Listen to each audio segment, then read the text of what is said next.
première fois que j'y jouais, donc que je voyais, que je me rendais compte de cet effet 3D, qui est pas mal, mais moi déjà avec les jeux normaux, enfin les autres jeux, j'ai déjà pu essayer la 3DS, j'ai un petit problème avec la 3D, je peux pas la mettre trop fort sinon je vois vraiment pas bien, donc je la mets vraiment au minimum. L'effet 3D il est là, maintenant il n'apporte pas grand chose au gameplay, bon ça c'est un peu comme tous les jeux de 3DS, ça rapporte un petit plus.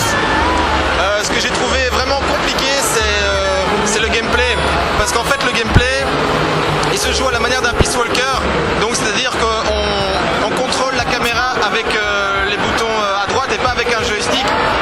C'est encore plus compliqué je trouve qu'à Peace Walker, puisque à Peace Walker, souvenez-vous, on a des petits identifiants, des choses sont marquées à l'écran qui nous permettent de voir où on tire, des indications. Ici, c'est comme Metal Gear Solid Snake Eater sur PS2, il n'y a pas d'indication, et donc quand on se met en vue première personne, on n'a pas de viseur virtuel, c'est vraiment le viseur de l'arme de Snake, qui n'était pas vraiment un problème sur la version PlayStation 2, mais qui ici, du fait de la difficulté de la caméra, ça devient pour moi un problème. Pour viser correctement, c'est pas facile du tout.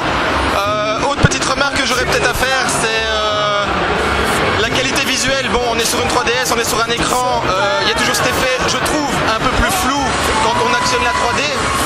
Et donc, comme c'est sur une Nintendo 3DS et que c'est un petit écran, ça va, c'est vraiment pas moche. Mais on a eu l'occasion de relier notre 3DS à un écran pour un peu voir ce que ça donnait. C'est quand même bien plus pauvre que sur la version PS2. Et donc, voilà, je dirais, les gros problèmes, c'est la jouabilité qui pour moi je trouve vraiment très difficile. La 3D c'est sympa mais sans plus.